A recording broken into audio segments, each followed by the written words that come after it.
Welcome back to voter తీర్పు. మహేష్ గారు, ఏపీది నిజంగా మనకి చాలా ఆశ్చర్యంగా అసలు అంటే కాంగ్రెస్ సరే షర్మిల గారు అక్కడ గెలుస్తూ పోతున్నారా, పార్లమెంట్ స్థానాలు అయితే మనకేం కనపట్లేదు, కానీ కాంగ్రెస్ ఓట్ షేర్ అయితే పెరుగుతుంది. బహుశా వైసీపీ ఈ దారుణమైన ఓటమిలో కాంగ్రెస్ రోల్ ఎంతవరకు ఉండే అవకాశం ఉంది? ముఖ్యంగా షర్మిల గారు, అంటే మీ పార్టీ పిసిసి ప్రెసిడెంట్ అక్కడ ఆ బాధ్యత తీసుకున్నాక రాష్ట్రం అంతా ప్రభావం ఏమన్నా, రాయలసీమలో కడప జిల్లాలో అయితే గట్టిగా వివేక హత్య కేసు వీటి మీద చాలా గట్టిగా మాట్లాడి విస్తృతంగా పర్యటన చేసింది. ఈవెన్ ఇవాళ రాయలసీమలో కూడా వైసీపీ దారుణంగా దెబ్బతిన్న పరిస్థితి ఏంటి అక్కడ మీ అంచనా? అంటే ఒకటి, ఇప్పుడు తెలంగాణ రాష్ట్రాన్ని ఆంధ్ర రాష్ట్రాన్ని వేరు చేసిన తర్వాత, తెలంగాణ రాష్ట్రం ఇచ్చిన తర్వాత ఆంధ్రప్రదేశ్లో ఉన్నటువంటి ప్రజలకు ఒక సంకేతం ఏంటంటే మన ఆకాంక్షలకు విరుద్ధంగా కాంగ్రెస్ పార్టీ వెళ్ళిందని ఒక అభిప్రాయం మేరకు అక్కడ కొంత మేము నష్టపోయినాం మొన్నటి 2 ఎలక్షన్స్. సరే, ఈ ఎలక్షన్స్ నెంబర్లో కనబడకపోయినా, అంటే ఇన్ని సీట్లు గెలుస్తున్నాం అనేది కనబడకపోయినా, డెఫినెట్గా ప్రజల మనసులో ఒక మళ్ళీ పాత కాంగ్రెస్ ఒక పునికి పుచ్చుకునే అవకాశం, జాతీయ స్థాయిలో పుంజుకుంటే రేపు ఏపీలో కూడా మీకు సరిగా. అందుకే నేను పదే చెప్తున్నా, ఏపీ ప్రజలకు మేము కేంద్రంలో అధికారంలోకి వచ్చిన వెంటనే special package, special status, Rahul Gandhi గారు ఇచ్చిన ప్రతి హామీ, విభజన చట్టంలో వాళ్ళు కోల్పోయిన ప్రతి హామీ, పోలవరం జాతీయ హోదాతో సహా అన్ని హామీలను నెరవేరుస్తామనే మాట చెప్పినాము. ఆంధ్రప్రదేశ్ ప్రజలు కూడా ఇది ఏమైపోయిందంటే 2 బలమైన ప్రాంతీయ పార్టీల మధ్యన, ఇప్పుడు వాళ్ళు బీజేపీ వాళ్ళు టీడీపీతో సేల్ కాకపోతే మాకన్నా తక్కువ ఓట్లు వచ్చాయి, లాస్ట్ టైం 100 కంటే తక్కువ వచ్చినాయి కదా, సో వాళ్ళు ఇప్పుడు గొప్ప అని కాదు. సో 2 బలమైన జాతీయ పార్టీలు ఉన్న దగ్గర, ఈవెన్ తమిళనాడులో కానీ ప్రాంతీయ పార్టీలు ఉన్న దగ్గర జాతీయ పార్టీల స్పేస్ కొంచెం తక్కువగా ఉంటుంది. సో అదే పరిస్థితి మనం ఇవాళ ఆంధ్రప్రదేశ్లో చూడాలి. బట్ ఒకటి, ఓట్ షేర్ పికమైంది. రాబోయే రోజులలో కాంగ్రెస్ అక్కడ అద్భుతమైన ప్రభావం చూపిస్తుంది. కేంద్రంలో అధికారులు ఉంటే మాత్రం ఆంధ్రప్రదేశ్ ప్రజలు అబ్బురపడే విధంగా అక్కడ కొత్తగా ఏర్పడిన తెలంగాణ రాష్ట్రానికి ఇక్కడ ఖచ్చితంగా అభివృద్ధి చేస్తారనే విశ్వాసం మాకున్నది. అయితే అక్కడ ప్రభావం అంటారా, డెఫినెట్గా రాయలసీమ జిల్లాల్లో, ఎస్పెషలీ కడప ఆ ప్రాంతంలో జరిగినటువంటి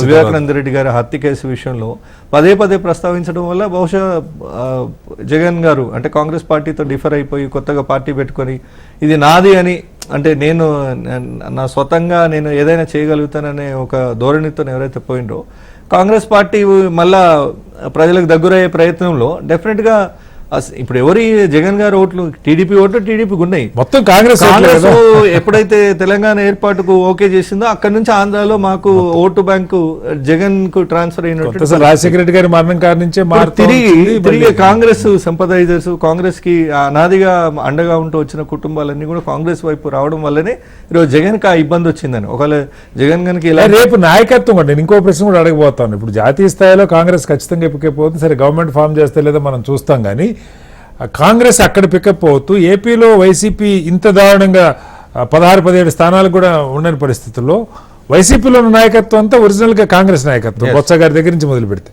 ఏంటి కాంగ్రెస్ పార్టీ తిరిగి మళ్ళీ అక్కడ నాయకత్వం కూడా బ్యాక్ వచ్చే అవకాశం? చంద్రబాబు గారు మాతో వస్తే మేము కేంద్రంలో అధికారంలో ఉంటాము, ఆంధ్రప్రదేశ్కి కావాల్సినంత అభివృద్ధి చేస్తాము, తద్వారా పార్టీ కూడా ఎంతో కొంత పెరుగుతుంది. చంద్రబాబు గారు రాకపోతే మరింత బలపడే అవకాశం మాకే ఉంటుంది, పార్టీగా. అంతే కదా, ఇప్పుడు జగన్ ఎప్పుడైతే ఇప్పుడు ఇండివిజువల్, ఈవెన్ కేసీఆర్ గారి పరిస్థితి కూడా అదే, ఒక్కసారి ఒక ప్రాంతీయ పార్టీ ఇంత డ్రాస్టికల్ గా పడిపోయిన తర్వాత అది మళ్ళీ పార్టీ లేస్తుందనే అవకాశం ఏ కోశాన్ని కనబడదు.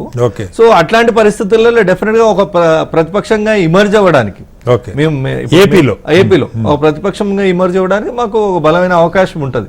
సో వారు కలిసి వస్తే అందరూ కలిసి ఆంధ్రాని అభివృద్ధి చేసే కార్యక్రమం, కలిసి రాకపోతే వాళ్ళ పని వాళ్ళు చేసుకుంటారు. యాజ్ ఎ ప్రతిపక్షంగా అక్కడ ఉన్నటువంటి అధికారంలో ఉన్న పార్టీని డెఫినెట్ గా ఎదుర్కొనే ప్రయత్నం చేస్తాం, ప్రజల సమస్యల మీద వాళ్ళని నిలదీస్తాం. ఒకవేళ వాళ్ళు అక్కడ అనుకున్నంతగా ఆంధ్రప్రదేశ్ ప్రజలు ఇది చాలా డేంజర్ ల్యాండ్ స్లైడ్, ఇది జగన్ కూడా ఇదే కదా ఎక్స్పీరియన్స్. ఇప్పుడు వాళ్ళ చాలా హై ఎండ్ ఎక్స్పెక్టేషన్స్ ఉంటే తప్ప ఇట్లాంటి ల్యాండ్ స్లైడ్ విక్టరీస్ ఇవ్వరు. సో అట్లాంటిది ఇచ్చిండ్రు అంటే అది నిలబెట్టుకోవడానికి ఉన్న ప్రభుత్వం చాలా పెద్ద ఛాలెంజ్ అన్నట్టు, కష్టంతో కూడుకున్న పని.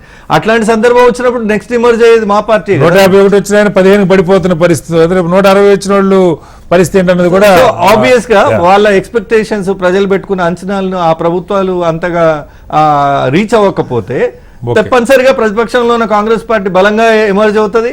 మేము ఆంధ్రప్రదేశ్ భవిష్యత్తుకు మళ్ళీ కాంగ్రెస్ పార్టీ పునాదులు ఇస్తాం. అట్లాగే జాతీయ స్థాయిలో మనం ఇందాక కూడా మాట్లాడుకుంటున్నాం 2-3. ఇప్పుడు మధ్యప్రదేశ్లో మీకు వాస్తవంగా రాహుల్ గాంధీ గారి టీం అని వాళ్ళందరి పేరు నేను సరే కాంగ్రెస్లో సోనియా గాంధీ వర్గం రాహుల్ గాంధీ గారి వర్గం ఉందని నేను అన్న కానీ యంగ్ లీడర్షిప్ని ప్రమోట్ చేయాలి రాహుల్ గాంధీ గారు చాలా ప్రయత్నం చేశారు. జ్యోతిరాజ్ సింధ్యా అప్పుడే మీకు గుర్తుంటే లాస్ట్ టర్మే వాళ్ళని ముఖ్యమంత్రులు చేయాలన్న సచిన్ పైలట్ కానీ మన వీళ్ళని సరే సచిన్ పైలట్ గారు కొంత గందరగోళంగా నిలబడ్డారు. ఇవాళ ఆయన నాయకత్వం కారణంగా అక్కడ మంచి ఫలితాలే వస్తాయి రాజస్థాన్లో. వేరే మధ్యప్రదేశ్లో ఆయన నిలబెట్టుకోలేకపోయారు. కమల్నాథ్ వయసు అయిపోయిన పరిస్థితి, వాళ్ళ కుమారుడు వెళ్ళి బీజేపీలో చేరతాడన్న దాకా పరిస్థితి వచ్చింది. ఈ దెబ్బలు తగలకపోయిన ఒకటి. అలాగే ఒరిస్సా లాంటి రాష్ట్రంలో మీరు తగ్గారు. దేశంలో ఒక రకంగా ఏంటంటే కాంగ్రెస్ ఎక్కడ తగ్గాలో తెలుసుకొని పెరుగుతున్న మాట నిజమే, కానీ ఇంకొంచెం ఆ ఫలితం అందుకోవటానికి ఒక్క 2-3 రాష్ట్రాల్లో సరిగ్గా కనుక ప్లాన్ చేసుకుంటే స్ట్రాటజీ ఇంకొంచెం కరెక్ట్గా ఉండుంటే బహుశా అసలు చర్చకు కూడా అవకాశం లేకుండా పరిస్థితులు వచ్చాయేమో. ఇప్పుడు నేనేమంటానంటే ఇప్పుడు రాజకీయాల్లో ఒక 5 ఏళ్ల తర్వాత వచ్చే పరిస్థితులను ఊహించుకొని ఈ రోజు రాజకీయం అయితే చేయలేము. కటారి గారు మీకు తెలిసిన విషయమే, మీరు సుదీర్ఘంగా రాజకీయాల్లో ఉన్నారు, దగ్గర నుంచి చూస్తున్నారు. సో కాంగ్రెస్ పార్టీ సిస్టంలో ఎట్లా ఉంటుంది మీకు తెలుసు, మోర్ డెమోక్రటిక్ గా ఉంటుంది. ఏమైంది మీరు అంటున్నటువంటి ఈ ఇద్దరు